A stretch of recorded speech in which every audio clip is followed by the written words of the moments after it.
Bonjour, merci pour votre participation à ce webinaire. Je suis Vincent Balcou, je suis en charge des projets numériques, des projets digitaux au sein de LSN, Logistique Seine-Normandie. Vous savez, c'est une association qui a pour objectif de fédérer les acteurs du transport et de la logistique en Normandie. Je voudrais remercier nos 3 entreprises adhérentes LSN pour leur disponibilité et leur témoignage pour ce webinaire. Donc, nous avons Maprochim avec Stéphane Lefebvre, Alpac Transport avec Cameron Niaz et DS Smith avec Christophe Montmeyer. Donc, merci à vous. Le déroulé. Ce que je vous propose, c'est que ces 3 intervenants vous fassent une présentation des mesures sanitaires et des difficultés rencontrées suite au confinement pour leurs entreprises. On estime une présentation de 10 minutes chacun. Et par la suite, ils pourront répondre à vos questions. Alors, les questions, vous pouvez les poser dès maintenant dans le chat, au fil de l'eau. Et si vous êtes d'accord, je les reprendrai sur la fin pour leur poser directement les questions que vous avez posées. Voilà. Écoutez, on va commencer dès maintenant. On va commencer avec Alpac Transport, Kamran Riaz. Kamran, c'est à toi. Bonjour, j'espère que tout le monde m'entend. Je me présente donc Kamran Riaz. Moi, je suis le gérant d'Alpac Transport. Hop, je me mets rapidement sur mon écran. Voilà, j'espère que tout le monde voit bien. Voilà. Donc, je vous fais une toute petite présentation de slides pour vous situer qui on est Alpac. Donc, notre entreprise a été créée en 1999. Nous sommes basés à Évreux. Nous sommes 28 personnes aujourd'hui, essentiellement donc des conducteurs routiers. Nous avons 27 véhicules, essentiellement des véhicules poids lourds. On a un petit peu d'activité en véhicules légers, mais c'est assez marginal. L'une de nos particularités, c'est notre périmètre d'activité qui est donc l'ancienne Haute-Normandie et l'Île-de-France. Donc, c'est un périmètre régional. On sort très peu de ce périmètre. Donc voilà. Le deuxième fait qui caractérise un peu notre activité, c'est qu'on travaille essentiellement sur du B2B. Donc pas de clients particuliers, pas d'activité de type messagerie. On est plutôt sur du fret palettisé dans un contexte industriel avec, on va dire, des gros volumes, beaucoup de camions complets, des lots partiels. La majorité de notre activité aujourd'hui, c'est du transport, donc à travers des tournées régulières. Donc ça, ce sont des tournées qui reviennent de manière très régulière, donc qui sont horodatées avec des contrats à l'année, des tractions de nuit, un petit peu de distribution et de groupage. Le stockage, ça reste très marginal pour l'instant pour nous aujourd'hui. Donc voilà, en ce qui concerne un petit peu la rapide présentation. En ce qui concerne donc le sujet aujourd'hui par rapport à cette crise qui n'est pas terminée, déjà la première chose, nous on a eu la chance de ne pas avoir de cas de Covid dans notre équipe et ni dans notre environnement proche, donc ça c'est le premier point rassurant. On a eu une petite alerte il y a 3 semaines de ça pour un de nos chauffeurs sur Rouen, mais fausse alerte, c'était juste une bronchite, donc ça montre aussi un peu la complexité de la chose. On l'avait quand même mis très rapidement en quarantaine, donc isolé, le temps d'avoir le résultat du test et qui s'est avéré, Dieu merci, donc négatif. Donc voilà, ça c'est par rapport à la situation directement. Ensuite, concernant le sujet des mesures sanitaires, dès la mise en place du confinement, on s'est concerté avec nos principaux clients, donc qui sont plutôt des clients avec un profil industriel, des plateformes logistiques, etc. Donc eux-mêmes avaient mis en place donc des processus, des gestes barrières. Donc tout ça, ça a été fait assez rapidement et plutôt en bonne intelligence. On n'a pas eu de gros problèmes à ce niveau-là. Donc tout le monde a compris rapidement voilà, l'intérêt de la chose et tout le monde s'est mis en ordre de marche. On a rencontré les mêmes problématiques que tout le monde pour s'approvisionner donc en gel hydroalcoolique et puis surtout en masque.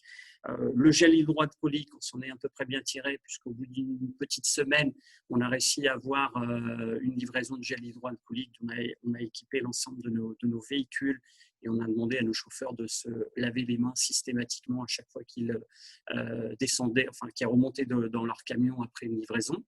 Et les masques sont arrivés un peu plus tard, comme un peu tout le monde. Donc là, c'était plus à partir de la mi-avril. Et donc là-dessus, sur notre activité, donc qui globalement s'est maintenue, je le préciserai un petit peu après. L'idée, ça a été vraiment d'appliquer ces gestes barrières et toutes ces mesures qui nous avaient été indiquées par les autorités et donc de toute façon appliquées chez la plupart de nos clients. Un point peut-être à signaler, dans la communication avec nos équipes, on avait une petite idée qui était un peu dans les cartons depuis quelques temps, mais là qui s'est mise en place assez naturellement, c'est qu'on a mis en place en fait un groupe WhatsApp pour communiquer avec nos chauffeurs. Notre particularité aussi, c'est qu'on a un certain nombre de chauffeurs qui ne passent pas forcément tous les jours dans l'entreprise. Ils travaillent sur des tournées régulières directement au départ de chez nos clients. Et tout cela, on s'est rendu compte, pour les toucher rapidement dans une situation comme ça, un outil comme WhatsApp, ça nous semblait être très bien adapté. Donc, on a mis en place un groupe WhatsApp qui maintenant fonctionne un petit peu à la normale et qui nous permet de faire aussi d'autres communications.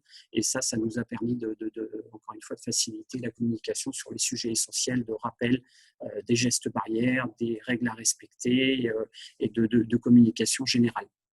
Donc, voilà un petit peu par rapport à ça, à notre niveau, sur les mesures que l'on a mis en place et comment on s'y est adapté.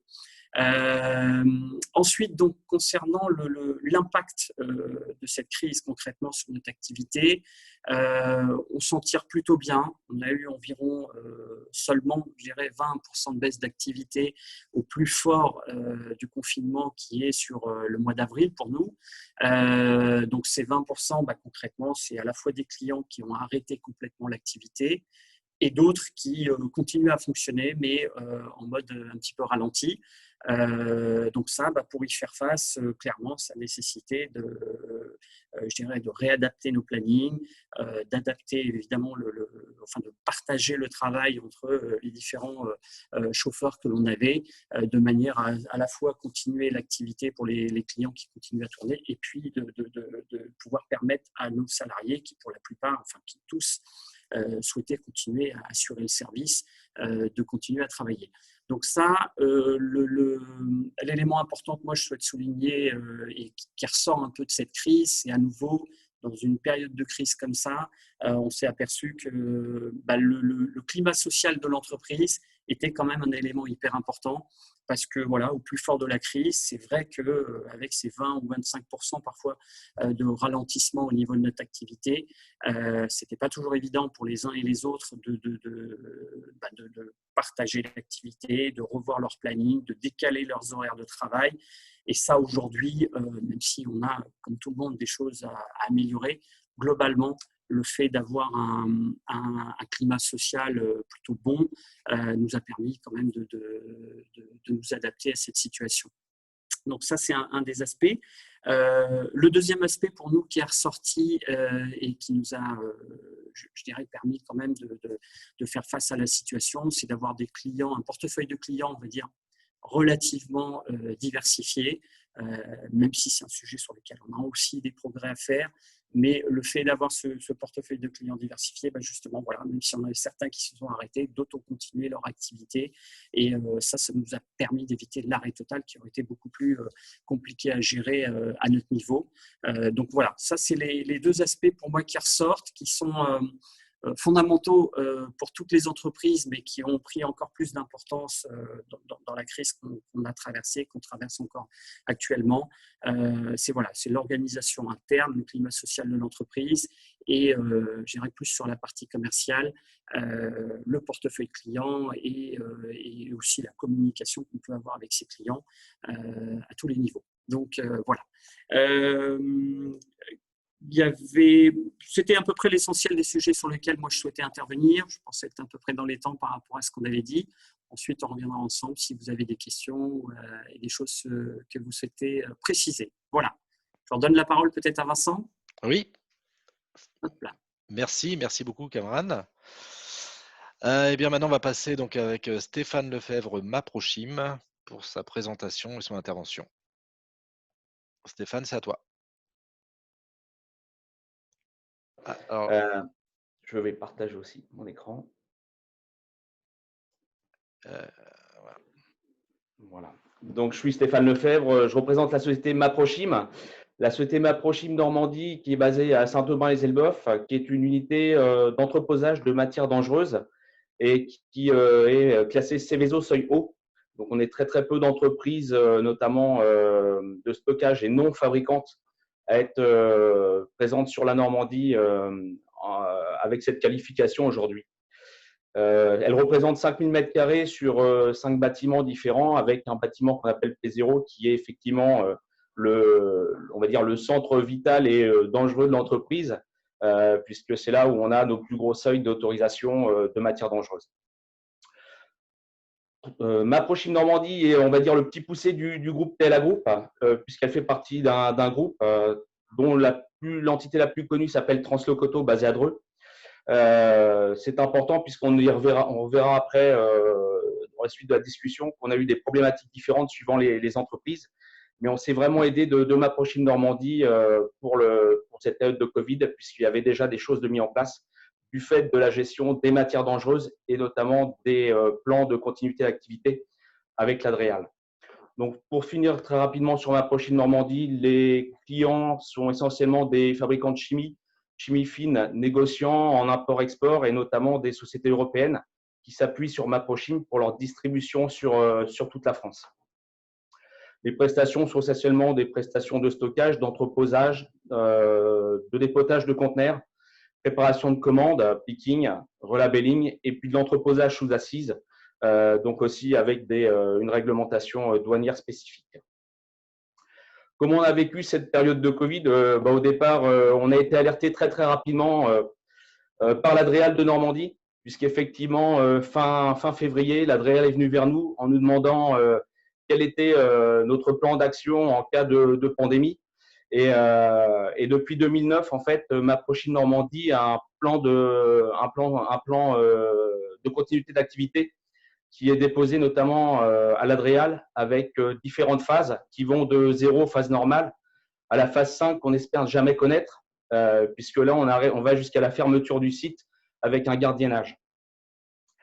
Très, très rapidement, on a vu qu'on était dans une phase avec une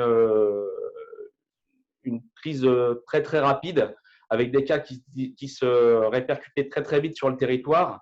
Et étant donné que chez Maprochim, on a une petite équipe qui est très, très spécialisée, puisque toutes les personnes aujourd'hui travaillant chez Maprochim doivent effectivement connaître toutes les réglementations ICPE. Donc, c'est tout ce qui est installation classée pour la protection de l'environnement, tout ce qui est flux ADR, donc le transport des matières dangereuses, aussi bien pour la route que sur le fluvial. Ce sont des qualifications qui sont très, très difficiles à trouver et qu'on ne peut pas remplacer facilement. D'où le besoin de vraiment protéger notre équipe.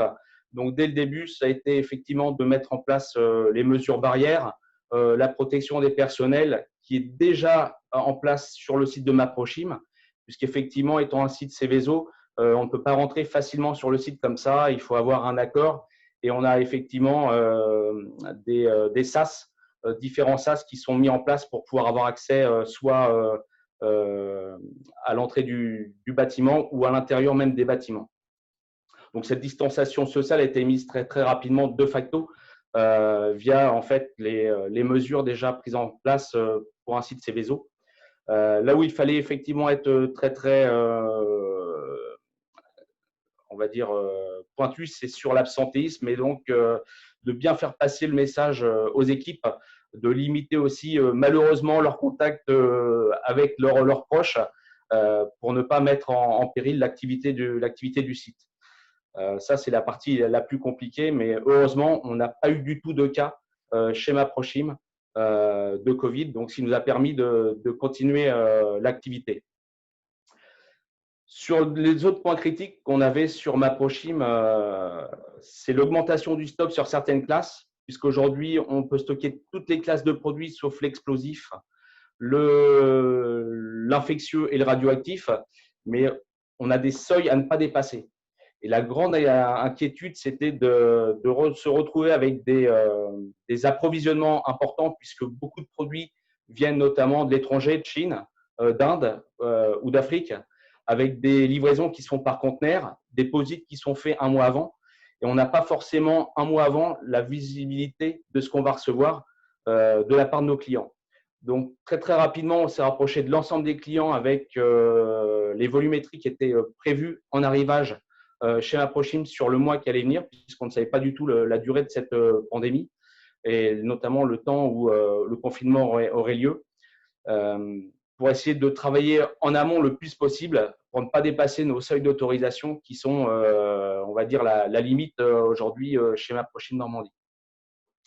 On a eu des très très chauds sur certains cas, puisqu'il a fallu mettre en place des départs après d'empotage de conteneurs assez rapidement. Donc c'est pareil, retravailler avec des transitaires pour trouver des boîtes très très rapidement pour refaire partir certaines marchandises, pour qu'on ne dépasse pas notre seuil de stockage. Et dans l'ensemble, ça s'est très très bien passé. Et nos clients aussi ont été compréhensifs, puisque là, on travaillait, on va dire, en flux tendu sur certains de ces produits. Et enfin, la dernière partie, c'est aussi la gestion des flux camions, puisque si vous avez l'occasion de passer chez Maprochim, vous verrez effectivement que le site n'est pas très très grand pour recevoir énormément de camions. Donc, il y a souvent un embouteillage dans la rue. Et donc, on a travaillé aussi en amont des plannings pour pouvoir faire respecter un maximum les rendez-vous aux transporteurs, qui pour une fois étaient beaucoup plus à l'avance, puisque ça roulait très très bien sur la route. Et ça, c'est le côté positif, on va dire, du Covid pour nous qui sommes logisticiens et transporteurs. C'est qu'on n'a pas connu les écarts de livraison qu'il peut y avoir sur les périodes, on va dire, normales, dû aux embouteillages et autres. On avait un flux qui était très, très fluide sur l'ensemble des enlèvements et des livraisons. Et ça, c'était un point positif. Au niveau du constat qu'on peut faire, nous, du Covid sur cette partie Maprochim-Normandie, c'est qu'on n'a pas enregistré vraiment une forte baisse d'activité. Pourquoi? Parce que, comme Cameron l'a dit, on avait des clients différents. Et même si certains qui travaillaient avec l'automobile, notamment, ont eu un arrêt d'activité, on a eu d'autres clients, notamment pour tout ce qui est pharmacie, produits chimie fine, donc désinfection de l'eau, où là, les volumes ont explosé et qui nous a fait en fait conserver en gros notre capacité de production et puis surtout notre chiffre d'affaires. On a une baisse de 10% sur le mois de mars, ce qui est vraiment, on va dire, inespéré par rapport aux autres entreprises du groupe. Ce plan de continuité aujourd'hui était aussi notre ligne directrice. On s'est basé sur ce plan-là en espérant ne pas passer au-delà de la phase 2.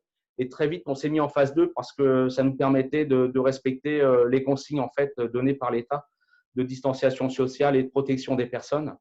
Et on est toujours en plan de continuité sur la phase 2 aujourd'hui, jusqu'à temps du déconfinement complet sur toute la France. Donc voilà sur cette partie-là, sur la partie Maprochim Normandie. On remercie les équipes parce qu'elles ont joué le jeu. C'est pas évident parce que on était déjà pour certains confinés chez eux. Nous, on était confinés au travail en gros. Donc pour nos équipes, donc effectivement, gros coup de chapeau à ces équipes-là parce que elles ont joué le jeu. On a été ouvert tout le temps, le personnel était là tout le temps. On n'a pas eu de casse sur cette partie Maprochim. Donc les choses qui ont été mises en place ont été suivies et c'est ce qui, je pense, nous a permis d'aller jusqu'au bout de cette période. La continuité depuis le déconfinement, on a repris un rythme un peu plus normal, on va dire, tout en sachant que la partie fournisseur sur la partie automobile reste très très faible. On le voit, uniquement l'export part. Tout ce qui est distribution France est resté très très faible. Donc, voilà. Très bien, merci. Merci Stéphane. On va passer à Christophe Montmeilleur pour DS Smith. Donc Christophe, c'est à toi. Eh bien, écoutez, bonjour à tous. Je pense que vous m'entendez tous. Ravi d'être à ce webinaire. Donc, je vais me présenter rapidement. Donc, je suis Montmeilleur Christophe. Je suis le directeur de site de DS Smith Packaging Rouen. Donc, DS Smith est un très très gros groupe. On est dans 37 pays et plus de 32 000 personnes. Donc, on n'est pas dans le transport. Donc, c'est un peu la particularité, mais on en utilise énormément, effectivement, pour le transport du carton. Donc, c'est pour ça qu'on fait partie de LSN, donc stockage et transport. Donc, pour vous présenter un peu DS Smith, DS Smith est un fabricant de carton ondulé. Alors, est un fabricant de carton ondulé. Notre matière première, c'est le papier, hein, les bobines de papier. Alors, on est sur le site de la Chapelle d'Arblay pour ceux qui sont de la région. Voilà, ça va leur permettre de visualiser un peu le site. Donc, on utilise à peu près 20 000 tonnes de papier. On fabrique 30 000 mètres carrés de carton ondulé. Alors, c'est un petit site, hein, pour le groupe DS Smith. Et on a une particularité, c'est qu'on est beaucoup dans… Enfin, nos clients sont des industriels. Vous allez avoir d'autres sites qui vont faire beaucoup plus d'agroalimentaire. Donc, effectivement, l'impact du Covid-19 a été un peu différent sur notre site par rapport aux autres sites DS Smith. On est une centaine sur le site pour faire tourner le site. Le gros avantage du carton ondulé, c'est qu'on est quand même sur une intégration verticale, mais on va même dire circulaire. Donc, les arrêts des autres sites nous ont pas empêché de maintenir notre activité. Et en plus, on a été le carton, comme vous le savez, a fait partie des industries qui ont été maintenues en activité surtout pour l'alimentaire. Hein, alors nous, on va dire, on a joué un peu avec ce principe-là. Ça a permis de garder le site ouvert, mais ça a été une directive gouvernementale de garder les sites de carton ondulé ouverts pour la France et pour pouvoir alimenter l'ensemble des autres industries qui étaient prioritaires. Donc, on a une intégration verticale, donc on commande le papier, on va transformer ce papier-là en plaque de carton et on va transformer cette plaque de carton en emballage. Et nous, on va redistribuer cet emballage auprès de nos clients. Donc, les clients, comme je vous le disais, c'est pour le site de Rouen, sont très industriels. Donc, on va avoir l'automobile. Et effectivement, l'impact de l'automobile a été très, très fort sur le site de Rouen. Donc, je vais vous expliquer ça un petit peu plus tard. On va avoir aussi beaucoup d'ameublement, le jouet, etc. Donc, ça, c'est une grosse partie du pan de l'activité de la société. Au moment où, à l'annonce du confinement, il y a eu un vrai arrêt. Donc, nous, on a eu un vrai impact sur le chiffre d'affaires. Avant, on va dire, je vais parler avant le 17 mars et après le 17 mars.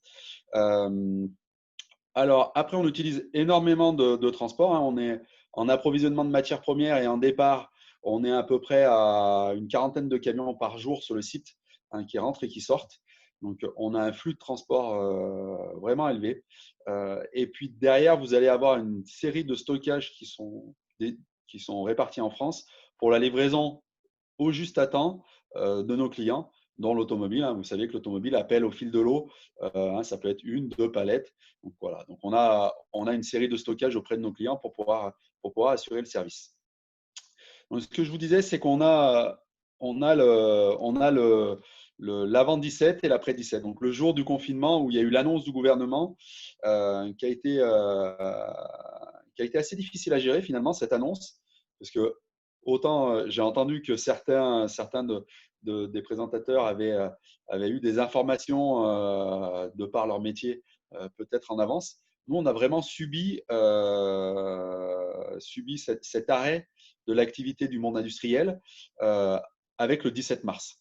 Donc, il y a eu l'annonce du confinement et je peux vous assurer que les clients, je tirais la sonnette d'alarme, mais c'est peut-être, s'il y a quelques clients parmi nous, c'est qu'il y a eu un arrêt très, très brut de l'automobile, hein, entre l'avant et l'après. Le passage, puisqu'il y a eu l'annonce de l'ouverture du chômage partiel et certaines grosses industries tout de suite ont embrayé le chômage partiel. Vous avez des Valeo, des Renault qui se sont arrêtés très, très brutalement et très rapidement et qui sont effectivement des très, très gros clients, donc qui nous ont mis un coup de frein sur l'activité du jour au lendemain. Donc, avec des programmes, des choses qui étaient lancées. Donc, ça a été très difficile à gérer.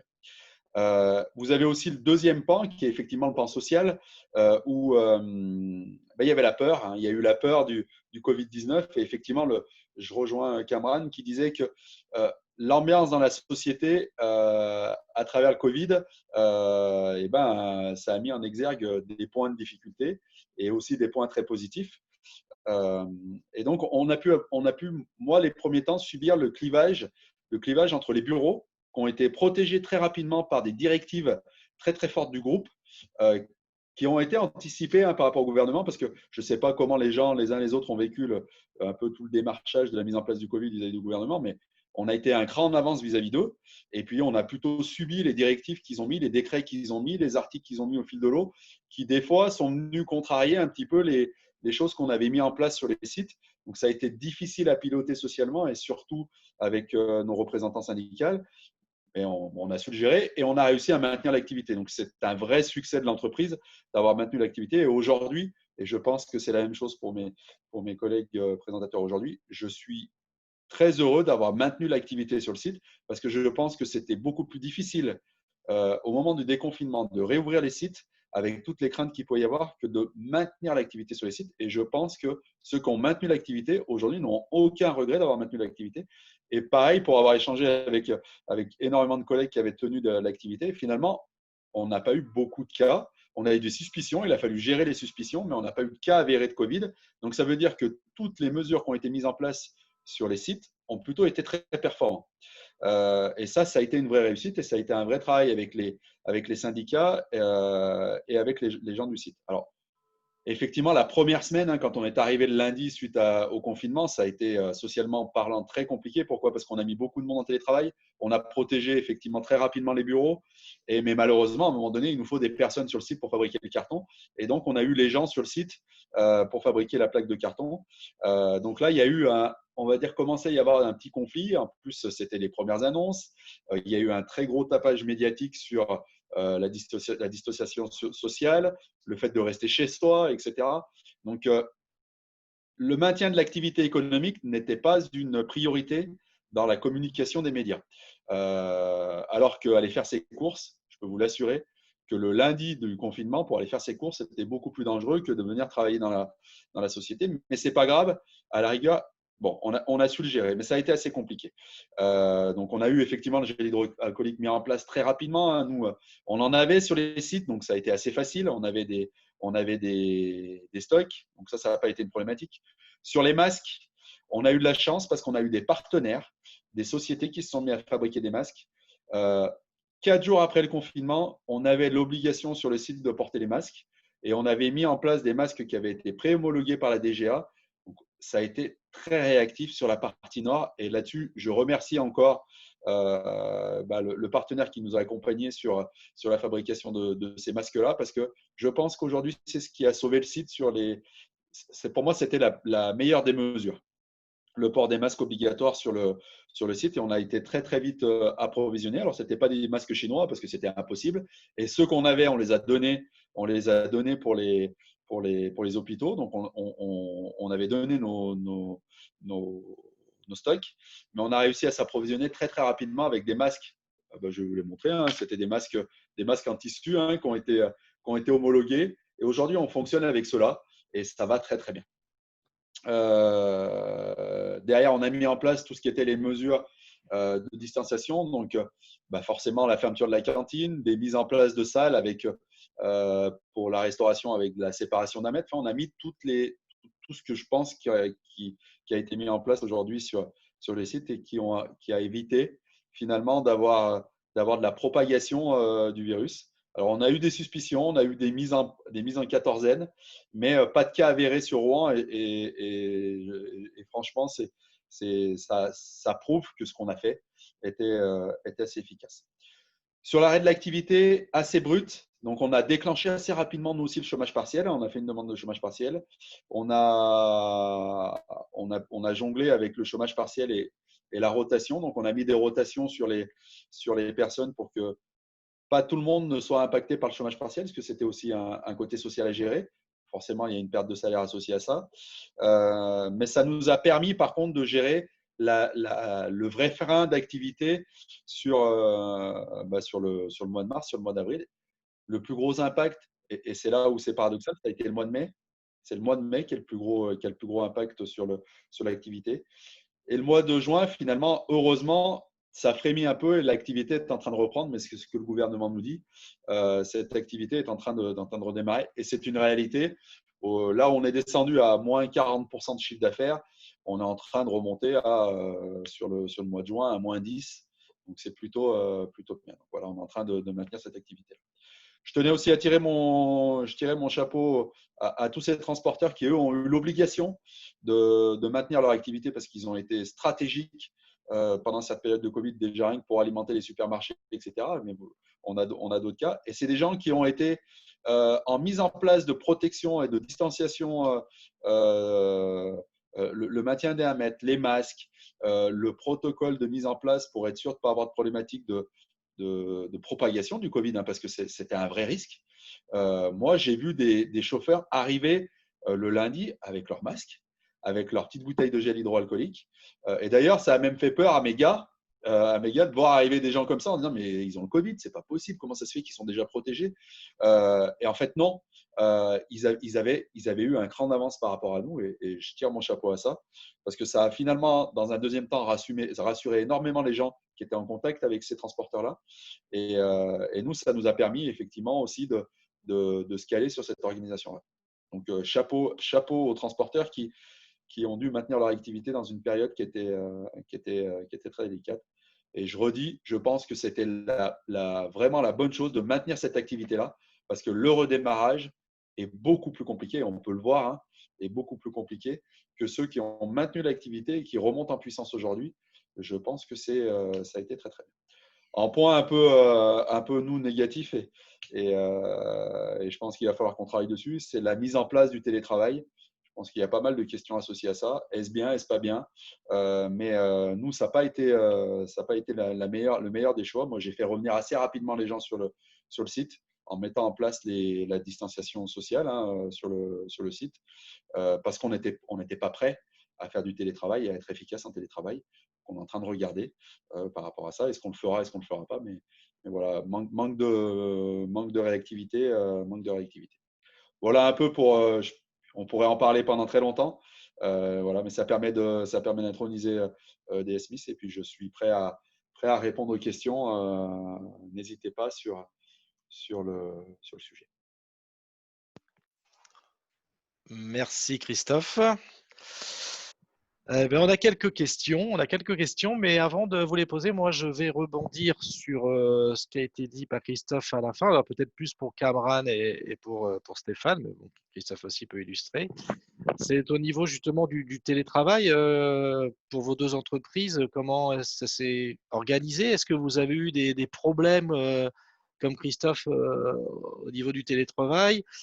Est-ce que vous pensez aussi que c'est quelque chose qui va perdurer dans vos entreprises?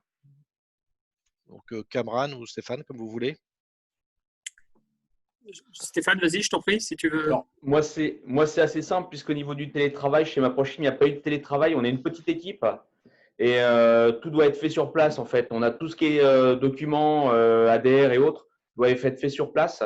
On ne peut pas dématérialiser cette partie-là. Il faut voir les produits, contrôler les produits pour pouvoir sortir la documentation et les déclarations de matières dangereuses qui vont avec.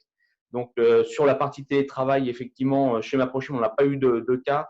Par contre, effectivement, sur les autres entreprises du groupe, ça a été assez compliqué. On a vu une perte de temps pour la mise en place du télétravail, parce qu'en fait, ce sont des automatismes à avoir. Et pour aller chercher de l'information, je pense que cette période de Covid nous a permis de trouver des nouveaux chemins, des nouveaux moyens d'échanger et d'être plus efficace par la suite. Mais on va dire que la première semaine, c'était vraiment le tâtonnement. On l'a eu aussi beaucoup avec les clients, pour arriver à joindre les clients qui étaient eux aussi en télétravail. Ça, c'était vraiment la partie la plus compliquée. Autant que nous, en interne, on arrivait après à le gérer, que pour rejoindre des personnes en télétravail, parfois on est obligé de prendre des décisions à leur place et d'en référer par la suite parce qu'on n'avait pas le retour à l'instant T. Donc, bon, ça fait partie du contrat de transport après, de sauvegarder la marchandise, mais ça a effectivement soumis le besoin d'avoir des moyens de communiquer qui sont autres que ce qu'on peut avoir aujourd'hui dans les entreprises, quoi. Cameron, je te laisse la main. Oui, merci. Un peu pareil pour nous, très peu de télétravail. Déjà, au niveau de notre structure, on a 4 administratifs, donc déjà, ça fixe un peu les choses. Et ensuite, on a la chance aujourd'hui d'avoir des bureaux isolés, chacun son bureau. Donc déjà, voilà, d'un point de vue vraiment pratique, on a estimé qu'on n'était pas forcément les plus exposés sur le sujet. Mais ceci dit, c'est vrai que l'activité nécessite d'être sur place par rapport au système que l'on utilise, au logiciel que l'on utilise, qui pour l'instant sont difficilement utilisables à distance. Donc voilà, il y a eu une combinaison de facteurs qui ont fait que nous, on n'a pas fait appel au télétravail. Et puis après, pour l'essentiel de nos salariés, ce sont des chauffeurs. Donc de toute façon, eux ne sont pas dans les locaux de l'entreprise. Donc par rapport à ça, voilà, ça n'a pas vraiment été un gros sujet pour nous, cette histoire du télétravail. D'accord. Je vais juste faire un commentaire. Effectivement, c'était la mise en place du télétravail, je pense, alors pour l'expérience qu'on a vécue, il y a certains métiers qui peuvent nous permettre de faire du télétravail. D'autres métiers, c'est beaucoup plus compliqué. Donc, on ne peut pas se dire on va mettre tout le monde en télétravail ou pas tout le monde en télétravail. En termes d'efficacité, effectivement. Et il y avait une question sur le management. Manager les gens en télétravail, c'est aussi particulier. Voilà, l'activité, prendre des contacts. Et je rejoins ce que tu disais, Cameron. On a fait la même chose que toi. On a mis un groupe WhatsApp en place. Et ça a été très efficace. Et effectivement, ces modes de communication pour lier et garder un lien avec ces gens qui étaient en télétravail, nous, pour ce qui se passait sur l'usine, ce qui se passait en événement, parce qu'ils sont quand même déconnectés de tout ça, bah, ça a été très important. Et ça a été une des méthodes de management et de communication qu'on a mis en place aussi. Alors je suis content de ne pas avoir été le seul, mais ça a été un vrai outil de communication et de management.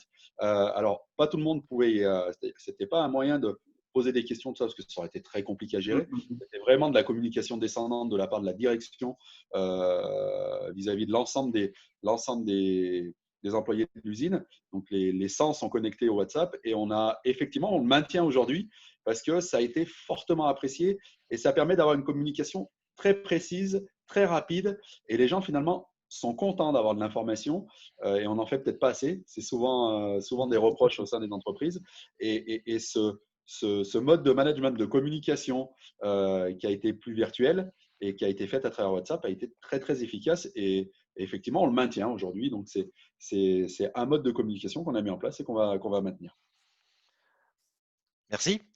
Alors, on a une question de Lucie Lodièvre. La période de confinement a-t-elle fait évoluer votre façon de manager vos équipes? On a eu une partie de réponse là. Et si oui, les actions mises en place vont-elles vocation à se pérenniser dans le temps? Bon, elle est un peu liée avec le télétravail, mais est-ce que c'est le cas au-delà du télétravail, on va dire?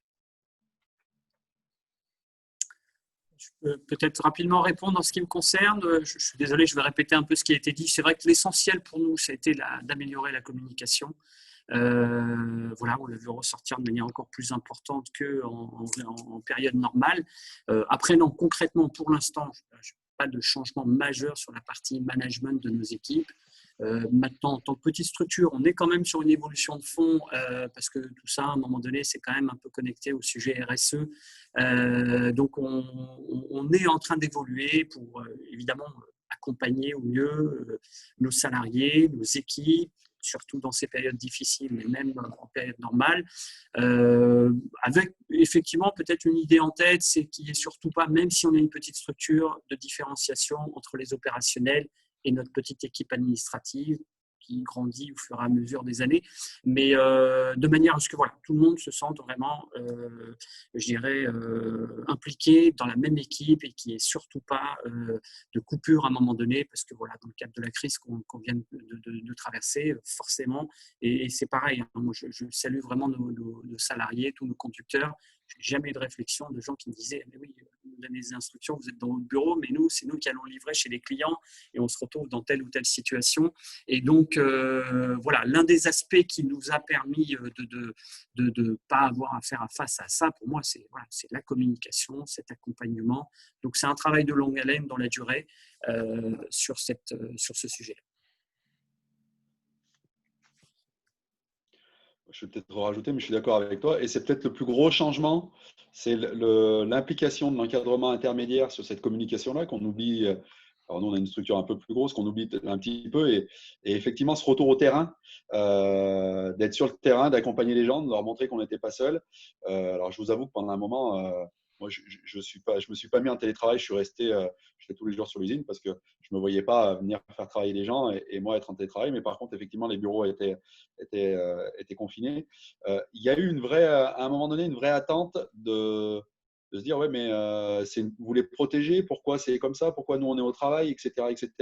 Et finalement, j'ai senti qu'ils avaient besoin quand même de ce contact physique. Et donc, j'ai demandé au CODIR de revenir régulièrement et de faire un passage.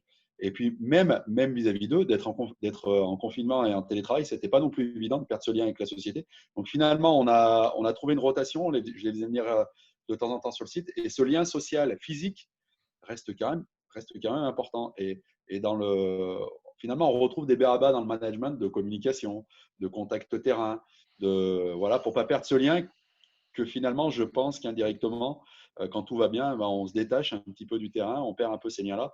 Et je dirais, s'il y a eu un avantage au Covid, c'est ça, c'est de recréer ce lien-là, de recréer une communication un peu plus importante. Maintenant, à nous de travailler pour la maintenir, quoi. On a une question qui est un petit peu dans la continuité. Donc, je pense que vous avez déjà bien apporté des réponses, mais bon, je vais quand même la poser. Donc, de Laurence Berthaud-Bodel, cette période très particulière vous incite-t-elle à mettre en œuvre une organisation différente et a-t-elle révélé des points d'ancrage importants? Je pense que vous avez déjà en partie répondu. Est-ce que vous voulez rajouter quelque chose sur cette question?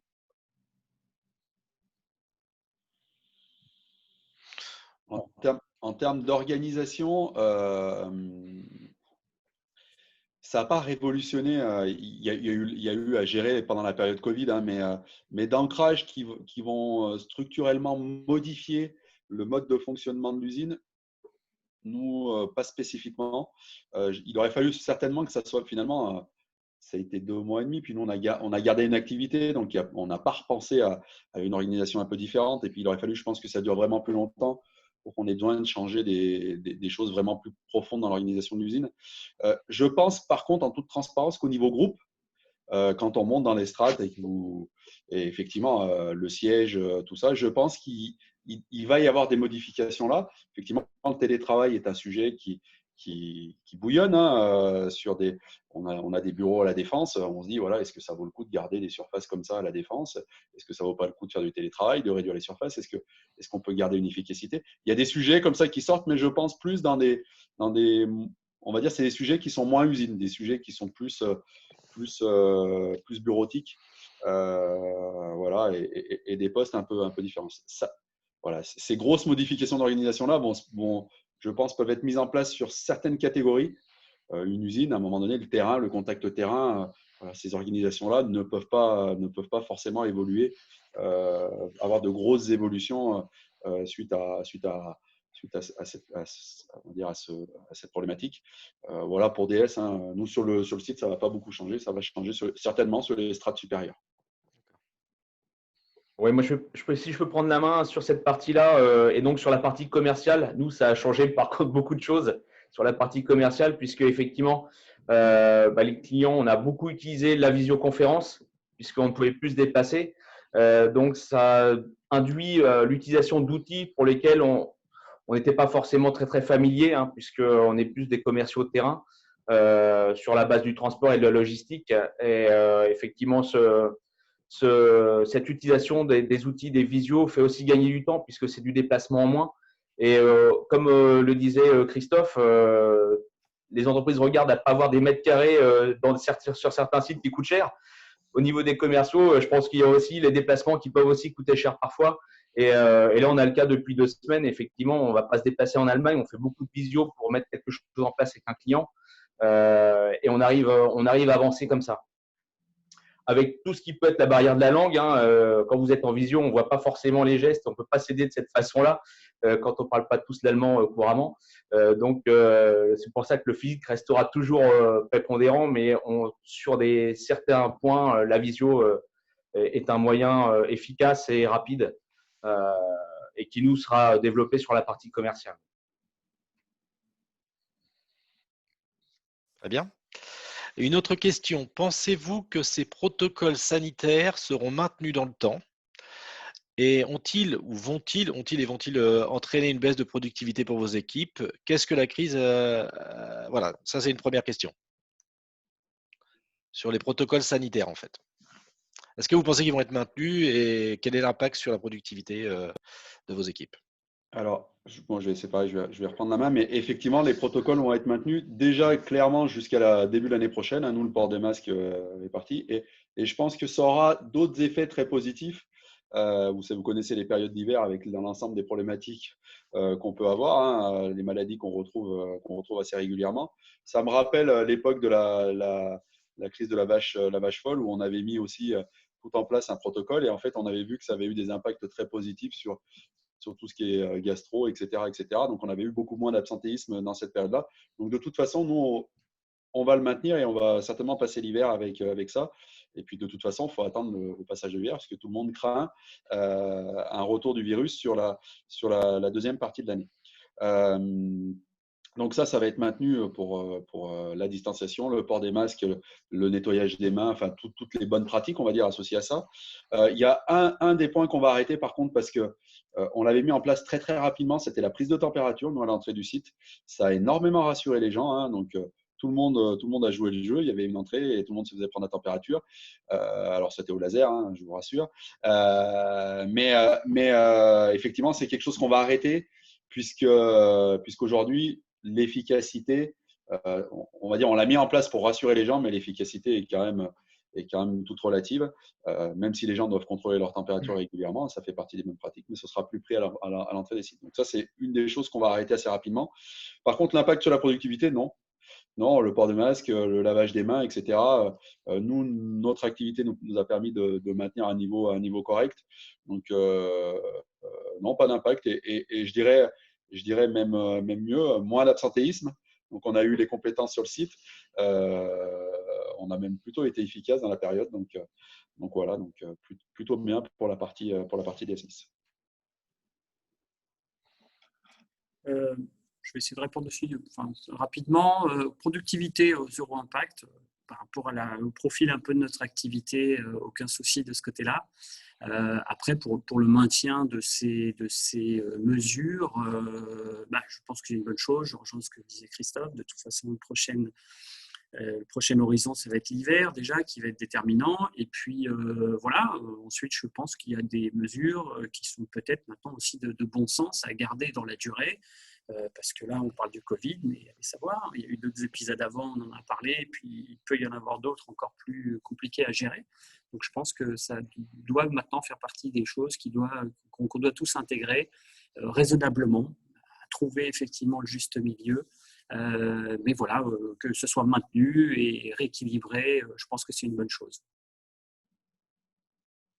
Alors pour finir sur la productivité, nous, on a eu effectivement un cas sur lequel la productivité a baissé, c'est tout ce qui est dépotage conteneur, donc tout ce qui est port de charge lourde, où là, on s'est très vite aperçu que les gens qui portaient le masque avaient besoin de rechercher de l'air.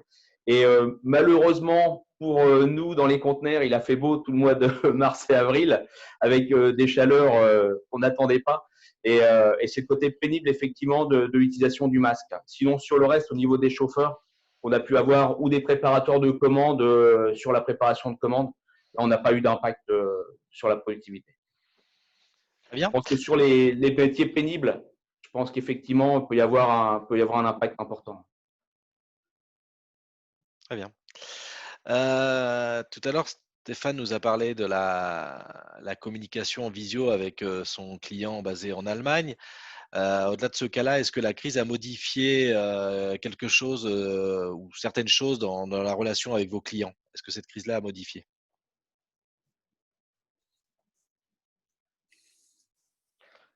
Moi, je vais dire au départ un rapprochement parce qu'ils ont su qu'ils pouvaient compter sur nous.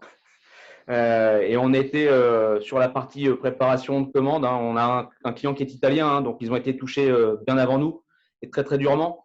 Et eux, leur activité en Italie était complètement arrêtée. Et on va dire en gros, on était leur seul moyen de servir leurs clients français, puisque sur la partie stock qu'ils avaient chez Maprochim en France, on a continué l'activité en distribution France. Ils nous ont même demandé de trouver des solutions pour aller enlever leurs marchandises sur leur site de production en Italie, hein, qui est à côté de Milan. Et on a fait plusieurs camions en aller-retour pour pouvoir aller chercher les produits et rapprovisionner Maprochim. Donc, on va dire sur ce côté-là, oui, effectivement, il y a eu un impact. Après, sur les autres clients français, ça a été un rapprochement parce que effectivement, ils nous téléphonaient, on était en ordre de marche et on pouvait servir les commandes, ce qui n'a peut-être pas forcément été le cas avec des entreprises qui étaient fermées, où là, le lien à remettre en place est peut-être un petit peu plus long, puisque tout le monde doit retrouver sa façon de faire, quoi.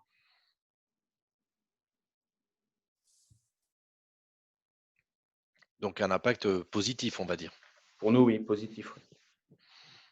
Christophe, Cameron, rien à ajouter Ouais, là-dessus? si. Alors, moi, je les classerais en deux catégories. Il y a ceux qui se sont souciés au moment de l'arrêt de leurs fournisseurs Et effectivement, qui ont anticipé un petit peu l'arrêt et puis le redémarrage, parce qu'il faut penser au redémarrage. Et puis, il y a ceux qui ont coupé l'interrupteur sur lequel on n'a plus ni de son ni d'image, et qui, quand ils décident de redémarrer, ben, ils ne trouvent pas normal de ne pas avoir leurs emballages sur la ligne. Donc, effectivement, voilà, je dirais, il y a la vraie relation partenaire. Il y a des liens qui se sont créés, hein, ce que disait Stéphane. Et puis, vous avez ceux qui, de toute façon, le fournisseur est un fournisseur et doit faire ce qu'il doit faire pour le client. Forcément, les relations sont un petit peu différentes. Maintenant, nous, l'emballage se livre en France, hein, donc on a été un peu moins impacté avec la fermeture des frontières, etc. On n'a pas eu de problématique associée à ça. Et le groupe étant quand même implanté dans 37 pays, chaque pays a géré ses besoins. Alors, et en France, il y a quand même presque 30 sites. Donc, c'est pareil, toutes les problématiques de backup. Alors, l'Est a été beaucoup plus touché que nous. On a de la chance, on a été un peu protégé ici. Nous, on a des usines en région en Alsace. Là-bas, ça a été très compliqué, où les usines ont été fermées. Effectivement, il y a eu des histoires de backup, de reprise de commandes, parce qu'on livre forcément énormément dans la pharmacie. Toutes ces relations-là, et effectivement, les clients sur lesquels vous avez des solutions de secours, des solutions de backup, etc., vous créez des relations qui aujourd'hui sont un peu plus fortes que ce qu'on pouvait avoir dans la crise, donc, ce qui est sûr. Maintenant, c'était pas facile de mettre en place les choses. Je pense que on le fait tous dans un bon état d'esprit, et voilà, que ça perdure avec les clients demain. Enfin, moi, je pense à Malter, qui nous a fourni les masques, sur lequel on lui a passé des très très grosses commandes et il nous a accompagnés. Aujourd'hui, les 3/4 des clients qu'il a dépannés, et je peux vous assurer qu'il en a dépanné énormément, lui ont tourné le dos et commandent en Chine, et le mec a été obligé de licencier les 6 personnes qu'il avait embauchées pour faire les masques. Enfin, moi, je trouve ça pas normal. Maintenant, il y aura certainement d'autres cas, mais voilà, parce que forcément, l'économie, à un moment, reprend la main. Et c'est vrai, on peut pas, mais voilà, il a embauché 6 personnes, il a fourni tout le monde était très content parce qu'il a sauvé je ne sais pas combien d'entreprises, mais là, il y en a qui lui ont tourné le dos, très rapidement. Et je trouve ça pas très très clean. Oui, vas-y, Cameron. En ce qui nous concerne, j'en rejoins un peu aussi ce que disait Christophe. On a ces 2 groupes de clients, ceux avec lesquels on a des relations plutôt distantes et froides, et ça n'a pas globalement changé. Et puis ceux avec lesquels ça se passait bien, au contraire, voilà, il y a pu y avoir un rapprochement, et voilà, et je pense que ça, on en tirera les bénéfices un peu dans la durée, du fait d'avoir été présent dans cette période particulière. Mais voilà, je veux dire, à court terme, il n'y a pas eu de changement majeur, notable dans notre fonctionnement, dans nos relations avec la plupart d'entre eux. Très bien. Alors, il est presque 13 heures. Il y a encore quelques questions, donc on ne va pas pouvoir les poser. Je vais prendre une dernière que je vais reformuler un petit peu pour avoir des réponses rapides et finir dans les temps, qui est une question de Clémentine. En ce qui concerne les éléments clés pour conserver votre activité, donc elle demande, diriez-vous que des éléments clés pour conserver votre activité sont liés à la diversité de votre portefeuille client, l'anticipation, la réactivité et une bonne communication en interne. Je vais reformuler un peu la question. Chacun d'entre vous, quel est l'élément clé pour conserver votre activité parmi ces éléments-là pour vous aujourd'hui par rapport à ce qui vient de se passer? Si je peux prendre la parole, alors pour moi, l'élément clé, c'est vraiment les équipes, c'est l'humain.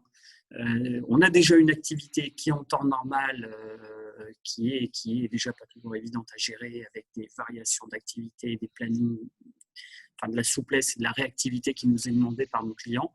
Et là, ça a pris une ampleur encore plus importante. Et vraiment, voilà, le nerf de la guerre là-dedans, ça a été ce sujet-là, le sujet RH. C'est pour ça que tout à l'heure, je faisais un peu allusion à la RSE. Voilà, cette tendance de fond sur laquelle je pense beaucoup de gens sont engagés, et à laquelle nous aussi on croit, et ça ne nous a que renforcé pour nous améliorer encore. Et deuxième point, peut-être pour être très rapide par rapport au temps qui nous reste, quand on parle de diversification du portefeuille client, ça nous a fait ressentir aussi que c'est surtout une diversification sectorielle à laquelle il faut penser. Je crois qu'on citait l'exemple de l'automobile tout à l'heure. Bon, nous, on n'a pas, Dieu merci, on n'a pas ce problème-là, mais un transporteur qui travaille avec Renault, PSA, Faurecia, Valeo, Bosch, je pense que voilà, il a beau avoir plein de clients, mais s'il est dépendant d'un secteur unique, c'est que c'est pas joué, quoi. Donc voilà, c'est vraiment c'est d'appliquer ces fondamentaux de diversification, mais penser plus à une diversification sectorielle. Voilà. Stéphane? Cameron a tout dit, effectivement, nous c'est aussi l'humain, hein, puisque sur une équipe comme Maprochim, dès qu'il manque 2 personnes, ça joue tout de suite sur l'efficacité de l'équipe et puis du site. Et puis effectivement le portefeuille, puisque sur la partie Maprochim, on a aussi bien des fabricants que des négociants qui vont aussi bien pour la pharma que pour l'automobile. On a bien vu que l'automobile, il n'y a pratiquement pas grand-chose qui est sorti, à part ce qui sortait pour l'export. Si on avait effectivement que des clients sur l'automobile, je pense que même si on avait les équipes, on aurait dû fermer le site parce qu'on n'aurait pas eu d'activité. Et l'un ne va pas sans l'autre, on va dire. Si on n'a pas le client qui nous donne des commandes, malheureusement, on peut avoir les équipes qui sont sur place. On aurait été obligé de les mettre en chômage partiel parce que même s'ils n'avaient pas eu de Covid sur le site, parce que derrière, si l'activité n'est pas là, on ne pouvait pas continuer, hein. Donc, effectivement, la diversification du portefeuille est importante. Après, effectivement, chaque entreprise, chaque client a des spécificités différentes. Et on a aussi besoin après d'avoir un matériel différent et des contraintes différentes par rapport au type de segment qui font que certains se spécialisent plus sur certains secteurs et ont pu mal passer cette période du Covid. Pour rejoindre ce que disait Stéphane, on est effectivement, si tu es sur une niche d'activité, forcément, si la niche s'arrête, tu subis l'arrêt de plein fouet, ce qui a été le cas de l'automobile. L'automobile dans l'emballage est un très très gros client, surtout les pièces détachées. Alors on n'est pas dans la première monte, hein, on est dans la pièce détachée. Plus de voitures qui roulent, plus d'accidents, plus de pare-chocs à faire, l'activité s'arrête. Et de toute façon, les sites avaient fermé. Et ça a même été très très fort et très rapide, hein. L'automobile a été une des premières activités industrielles à s'arrêter totalement. Donc voilà, donc effectivement, ce secteur-là nous a impacté et ça nous a coûté la moitié de notre chiffre d'affaires. Bon, c'est aussi une activité qui redémarre bien. Donc voilà, bon, qui est aidé par le gouvernement, mais on ne va pas s'en cacher. Mais en tout cas, c'est une activité qui va repartir et qui redémarre plutôt bien. Donc il y a des points négatifs et des points positifs. Maintenant, je pense qu'il faut être dans des périodes comme ça, il faut être très agile.